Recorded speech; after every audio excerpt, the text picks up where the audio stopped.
Welcome to our application humanity Pathshala. Police ભરતીની તૈયારી running માટે દરેક મિત્રો સારો એવો પોતાનો એફર્ટ લગાડતા હોય અને સારી મહેનત કરતા હોય એવી અપેક્ષા. આજના વિડીયોમાં વાત કરવાની છે તમારા રનિંગને લઈને જ, પણ એક એવો મુદ્દો કે જેના ઉપર વધારે બહુ કંઈ ચર્ચાઓ થતી નથી. તો મને એવું પર્સનલી લાગે છે, જનરલી આ વિડીયો બનાવવાનો વિચાર છે અહીંયા ઓફલાઈન ક્લાસમાંથી આવેલો છે, કેમ કે જે પેટી આપણે અહીંયા રાખીએ છીએ એક કે તમારી કોઈ પણ સમસ્યા હોય તો એને તમે રજૂ કરી શકો, તો ત્યાંથી જ આવેલો એક પ્રશ્ન છે. આઈ થિંક સો મને એવું થયું કે બધા સાથે એક્સપ્રેસ કરીએ તો કદાચ અન્યને કોઈને આ પ્રશ્ન હોય તો એનું સમાધાન અહીંથી ક્યાંકથી મળવાની પૂરી પોસિબિલિટીઝ છે. તો આજના વિડીયોમાં વાત કરવાની છે રનિંગ, હસ્તમૈથુન અને સેક્સ. જો આવો કોઈ તમારો પ્રશ્ન હોય જ નહીં તો વિડીયોને સ્કીપ કરી અને તમારો ટાઈમ બચાવી અને તમે બીજા પ્રિપરેશનમાં લાગી શકો. પણ આવો પ્રશ્ન તમને માઇન્ડમાં છે અથવા તમારે યારે આવી કોઈ બાબત છે એ તમારા માઇન્ડમાં ગૂંચવણ ઉત્પન્ન કરતી હોય તો તમે વિડીયોને આગળ જોઈ શકો, અથવા તો તમે ઇન્ફોર્મેશન માટે પણ વિડીયોને આગળ જોઈ શકો. અધરવાઇઝ આ વિડીયો છે એ જેને કામનો નથી આવા મિત્રો આને સ્કીપ કરી શકે. તો વાત કરવાની છે રનિંગ, હસ્તમૈથુન અને સેક્સ. બેઝિકલી પ્રશ્ન એવો પૂછવામાં આવેલો છે અને સરસ પ્રશ્ન છે, બેઝ પ્રશ્ન છે, થવો જ જોઈએ અને પૂછવો જ જોઈએ અને આના વિશે પૂરેપૂરી માહિતી પણ મળવી જ જોઈએ એવું મારું પોતાનું માનવું છે. કે જ્યારે કોઈ વ્યક્તિ છે એ રનિંગ કરે છે અથવા તો કોઈ પણ ફિઝિકલ વર્કઆઉટ કરે છે તો એ ફિઝિકલ વર્કઆઉટમાં હસ્તમૈથુન અથવા તો સેક્સ બંને પ્રક્રિયાઓને ઇમ્પેક્ટ અસર કેવી પડે છે એ ખરેખર બેઝિકલી જાણવા જેવી બાબત છે. તો બસ આ જ મુદ્દા ઉપર આપણે ચર્ચા કરવાની છે. હસ્તમૈથુન અને સેક્સની અસર ઇમ્પેક્ટ રનિંગ ઉપર કેવી થાય છે એના ઉપર. પણ બેઝિકલી ત્રણ બાબતો છે, એમાં એક સેક્સ છે, એક હસ્તમૈથુન છે અને એક સ્વપ્ન દોષ છે. આ ત્રણ પ્રક્રિયાઓ એવી છે કે જે પુરુષના બોડીમાંથી સિમેન એટલે કે વીર્યને શરીરની બહાર લાવવા માટે મદદરૂપ એવી ઘટનાઓ છે. ત્રણ ઘટનાઓમાં મૈથુન શબ્દ છે એ વણાયેલો છે, મુખ્ય છે. સેક્સને પણ આપણે મૈથુન કહી શકીએ.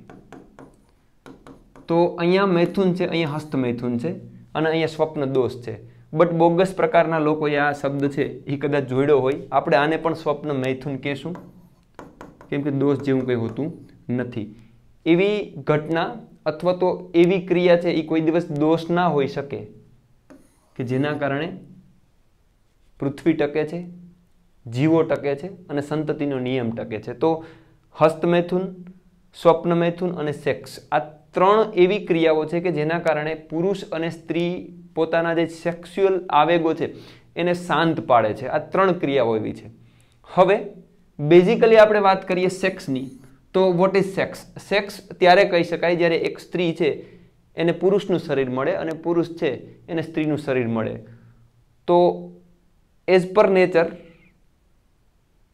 અને આપણા જે રિવાજો છે, નીતિઓ છે એ મુજબ 13-14 કે એ પછીની ઉંમર છે ત્યારથી આ પ્રકારના આવેગો છે એ સામાન્ય માણસમાં આવતા થતા હોય છે. તો સેક્સ માટે એક પાર્ટનર મળવો એને લઈને તો ઘણો બધો સમય જતો રહે છે. પણ આ પહેલાં જો કોઈ વ્યક્તિ અવેર નથી, એ સ્ત્રી હોય કે પુરુષ, અંદર સેક્સ્યુઅલ આવેગો છે એ ભરાયેલા રહી ના નીકળે તો પછી શું થાય કે જેની આગળ પાર્ટનર નથી એ હસ્તમૈથુનથી, મતલબ કે પોતાના હાથ દ્વારા, એ સ્ત્રી હોય કે પુરુષ હોય, સેક્સની સંતૃપ્તિ મેળવતો હોય છે ને આપણે હસ્તમૈથુન કહીએ.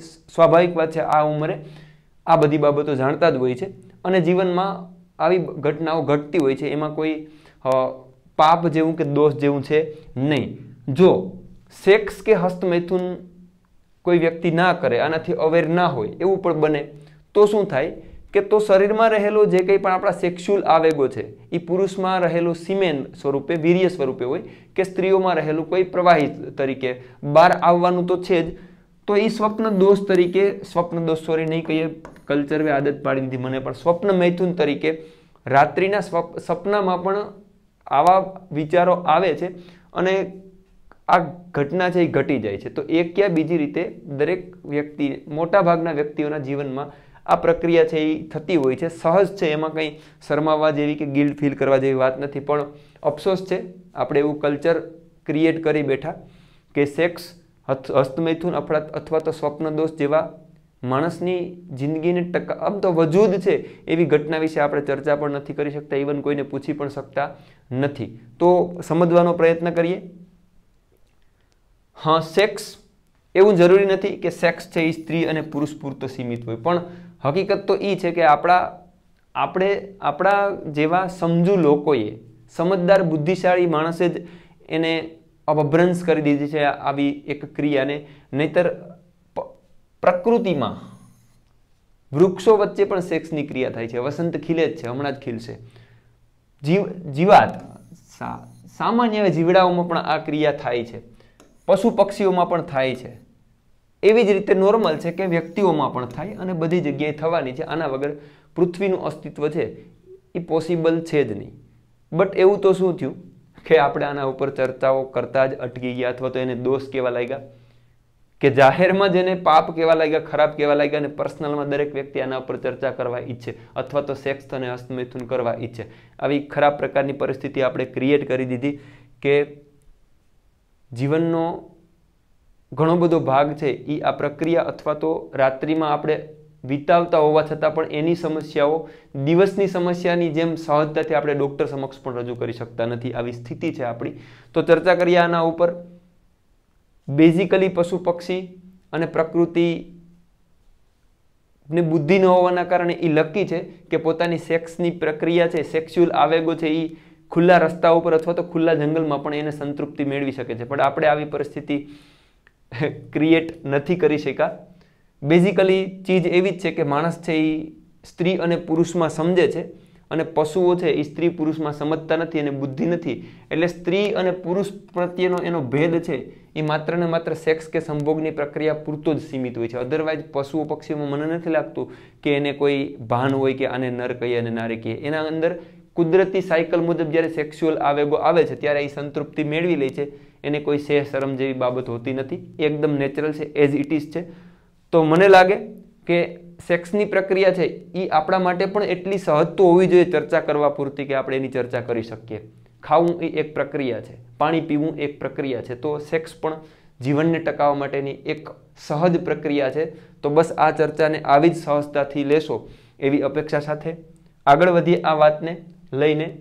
તો હવે શું થશે કે મોટાભાગે આ પ્રશ્નો છે એ પુરુષો સાથે સંબંધ ધરાવે છે, કેમ કે આપણે બધા જાણીએ છીએ કે સેક્સની બાબતમાં પુરુષોનું બોડી છે, પુરુષોનું વ્યક્તિત્વ વધારે પેસિવ છે, સ્ત્રીઓનું વ્યક્તિત્વ છે સ્ત્રીઓનું પેસિવ, પુરુષોનું એક્ટિવ છે. મતલબ કે સેક્સની બાબતમાં પુરુષ છે એ ઉગ્ર હોય, સ્ત્રી છે એ મંદ હોય. એટલા માટે થઈ અને સિમેન બનવાની જે પ્રક્રિયા છે એ પુરુષોના બોડીમાં જ બનતી હોય છે. એટલે મોટા ભાગે આ પ્રશ્ન છે એ પુરુષોને ઉપસ્થિત થતો હોય છે. બટ આપણે સ્ત્રી અને પુરુષ બંનેને સાથે રાખી અને આ ચર્ચા કરવાનો પ્રયત્ન કરશું. તો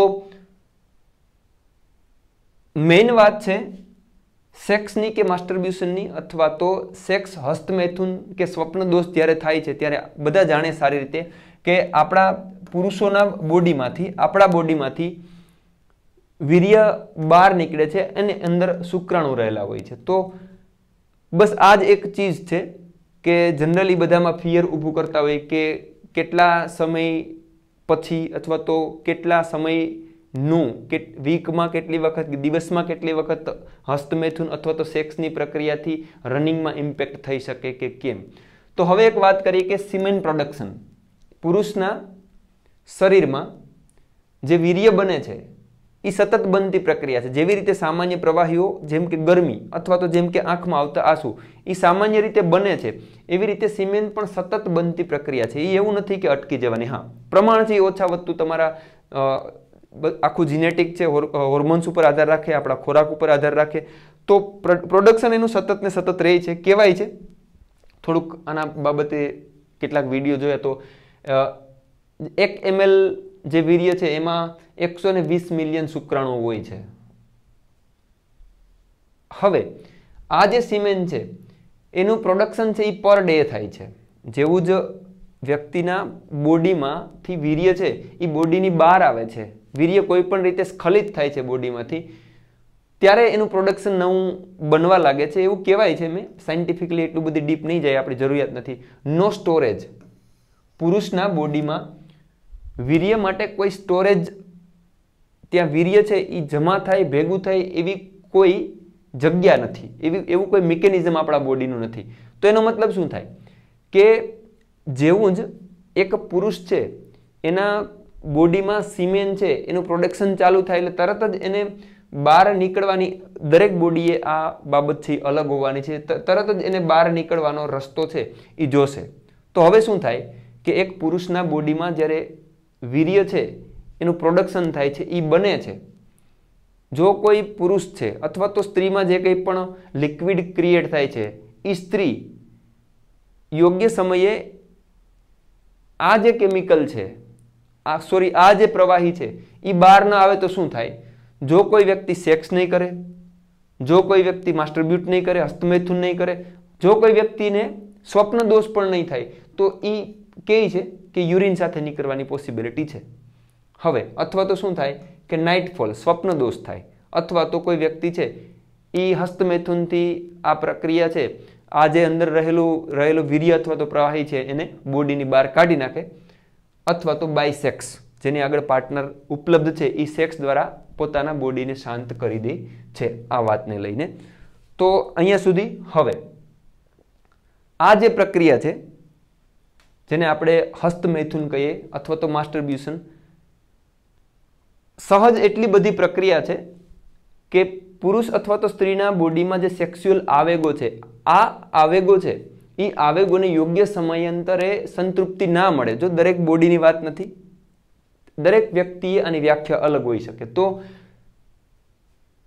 અમુક વ્યક્તિઓ સેક્સની પ્રક્રિયાથી અથવા તો પોતાના બોડીમાંથી વીર્ય અથવા તો લિક્વિડ બહાર નીકળવાની પ્રક્રિયાથી ઘણા બધા સમય સુધી દૂર રહે તો પોસિબલ છે કે પોતાના કામમાં એટલું બધી ધ્યાન ના આપી શકે, પૂરું ફોકસ ના થાય, ચીડિયાપણો આવી જાય, આવી ઘણી બધી બાબતો થવાની પોસિબિલિટીઝ છે.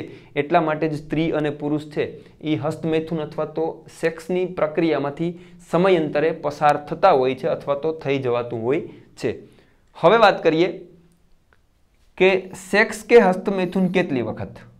પ્રશ્ન એ જ મેઇન છે કે રનિંગમાં સેક્સ અને હસ્તમૈથુનથી કેટલો ફરક પડે. તો એના રિગાર્ડિંગ છે કે સેક્સ કે હસ્તમૈથુન કેટલી વખત, તો આની કોઈ પર્ટિક્યુલર વ્યાખ્યા ના હોઈ શકે મારી દ્રષ્ટિએ. પણ સાયન્સ એવું કહે છે કે વીકમાં થયેલું 1, 2 કે 3 વખતનું સેક્સ કે હસ્તમૈથુન છે એ યોગ્ય છે. સેક્સ કે હસ્તમૈથુન જ્યારે અતિરેક છે, ઓવર છે, ઓવર તો કોઈ પણ બાબત ખરાબ છે. સામાન્ય રીતે આપણે રોટલી ખાઈએ, અનાજ ખાઈએ, એ અનાજ પણ વધારે ખાઈએ તો ઉલટી થઈ જ જવાની છે.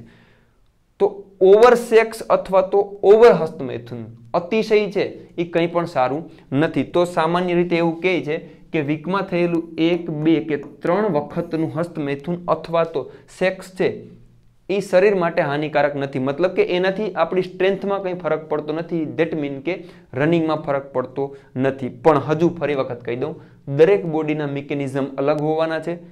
જો કોઈ વ્યક્તિ છે એ વીકમાં 1 વખત સેક્સ કરે છે અને પોતાને એવું ફીલ થાય છે કે ના આ પણ મારા બોડી માટે નથી જ હોવું જ ન જોઈએ, ઓવર હોય જ ના શકે, પણ છતાંય ઇવન કોઈને લાગે છે તો પોતાના સેલ્ફને એક્સપિરિયન્સમાં મૂકવાની, 1 વીક છે એની ફ્રીક્વન્સી ઘટાડી શકે.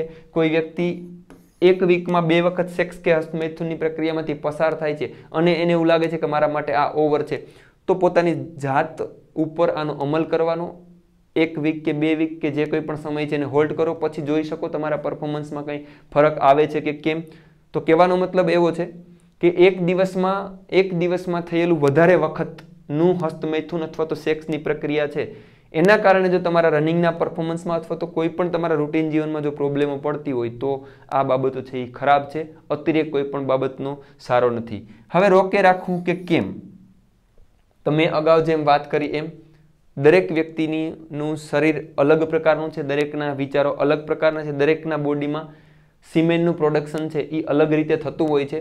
તો હવે એ તમે જ એને જાણી શકો કે તમારે એને કેટલી ફ્રીક્વન્સીથી અથવા તો કેટલા દિવસોના અંતરે છે એ આ પ્રક્રિયામાંથી તમારે પસાર થવું. પસાર ન થવું અથવા તો ન થવું હોય તો એની કોઈ જરૂર છે નહીં. ફરી વખત આ વિડીયોને તમે ઇન્ફોર્મેટિવલી જોતા હોય તો ઠીક છે, અધરવાઇઝ જો તમારા માટે કોઈ ચેન્જ લાવવાની જરૂર હોય તો વિડીયોનો અર્થ એવો નથી કે વિડીયો જોયા પછી હસ્તમૈથુન કે સેક્સની પ્રક્રિયા તમે જે કરો છો એ પ્રક્રિયામાં કંઈ ચેન્જ લાવવાની જરૂર છે વિડીયો જોવાના કારણે. જો તમારી એઝ ઇટ ઇઝ લાઈફ છે તો એનો કોઈ અર્થ નથી, તમારે આને બધી બાબતોને ઇગ્નોર કરવાનું છે. હવે સ્વ અનુભવ, અમલ અને તારણો. મેં ફરી વખત એ જ વાત ઉપર આવું છું કે આ જે બાબતો છે એના ઉપર તમને એવું લાગતું હોય કે સેક્સ અને હસ્તમૈથુનની પ્રક્રિયાથી મારા રનિંગના પરફોર્મન્સમાં કંઈ ફરક આવે છે, તો ખરેખર તમારે એમાં ચેન્જ લાવી, પોતાનો જ અનુભવ લાવી અને તમારી જ વ્યાખ્યા અલગ ઊભી કરી અને એ ફ્રીક્વન્સી સેટ કરી અને સેક્સ અને હસ્તમૈથુન છે એને તમે યોગ્ય સમય તમારો પોતાનો ઓવન સેટ કરી અને આગળ વધી શકો. તો મારી દ્રષ્ટિએ વાતો આ પ્રકારની છે, પણ દરેક વ્યક્તિએ આની વ્યાખ્યાઓ, અનુભવો અલગ હોઈ શકે. હવે એટ ધ એન્ડ આ તો વાત થઈ સેક્સ અને હસ્તમૈથુનની, પણ શા માટે આપણે આવી વાત કરી? કેમ કે વીર્ય છે એ બનવા માટે શરીરના હોર્મોન્સની સાથે સાથે આપણા બોડીમાં રહેલા જે પોષક તત્વો જાય છે, જે ખોરાક જાય છે, એમાંથી પણ એ બને છે. તો નો ડાઉટ કે એટલી મોટો ફોર્સ છે કે જે દુનિયાને ટકાવે રાખે છે, સંતતિનો નિયમ છે, તો એમાં શક્તિ તો ઘણી હોવાની એવું પણ કહે છે આયુર્વેદ કે એમાં અલગ પ્રકારની જે શક્તિ રહેલ છે એને પોઝિટિવ વે ઉપર વાપરી પણ શકાય છે. પણ અહીંયાથી આપણે શું લેશું કે save stamina and time anyhow for the goal. આપણે જે તૈયારી કરીએ છીએ એના માટે આપણા શરીરમાં રહેલું સ્ટેમિના એને બચાવવાનું છે. હવે એવી અતિરેકવાળી પ્રક્રિયા સેક્સ અથવા તો હસ્તમૈથુનની હોય જેના કારણે આપણો શરીરનો સ્ટેમિના છે એ લૂઝ થાય છે, બગડે છે, તો ત્યાં આપણે કંટ્રોલ કરવો જરૂરી છે. અને સમયનો પણ સારો એવો સદઉપયોગ કરવો જોઈએ. તો એટ ધ એન્ડ સેક્સ હોય કે હસ્તમૈથુન, જો શરીરનો સ્ટેમિના છે એ તમારો લૂઝ થાય છે તો એનો સીધો જ મતલબ એવો છે કે તમારે ત્યાં ચેન્જ લાવવાની જરૂર છે. મતલબ કે શરીરનો સ્ટેમિના સાથે સાથે બોડી અને માઇન્ડ, આપણું બોડીનો સ્ટેમિના અને સાથે સાથે આપણો માઇન્ડનો સ્ટેમિના, આ બધા બંને ટકી રહે એવા પૂરેપૂરા પ્રયત્ન કરવાના તમારા બોડીમાં અને તમારા માઇન્ડમાં. સેક્સ અને હસ્તમૈથુનથી જો કંઈ ફરક પડતો હોય રનિંગમાં તો તમારે મેં જે કંઈ પણ વાતો કીધી એને થોડીક ધ્યાને લઈ અને તમારા અનુભવ ઉપર ઉતારીને જરૂર લાગે તો ચેન્જ કરવાના. અધરવાઇઝ આવો પ્રશ્ન તમારો છે જ નહીં તો પછી કંઈ ચેન્જ કરવાની જરૂર છે નહીં. તો આ વાત હતી રનિંગ, સેક્સ અને હસ્તમૈથુન. તો આઈ હોપ કે આ બાબતો છે એ તમને ઉપયોગી સાબિત થાય. તમને કંઈ ઉપયોગી ના હોય તો તમે કોઈને કદાચ આવા પ્રશ્ન થાય તો તમે યોગ્ય જવાબ આપી શકો. બધાને wish you all the best. સરસ મજાની તૈયારી કરો અને જોરદાર બુક સાથે અને તમારા શરીર સાથે, તમારી પ્રેક્ટિસ સાથે અને તમારા વાંચન સાથે સતત ને સતત છેલ્લી લાસ્ટ PDF ન આવે ત્યાં સુધી એકદમ જોરદાર મહેનત કરશો. તમારું બેસ્ટ કરતાં પણ વધારે બેસ્ટ આપશો ત્યારે પોસિબિલિટી છે કે તમે જે ધારેલું છે તમને મળી જાય. તૈયારી કરતા રહ્યો. Wish you all the best. Thank you so much.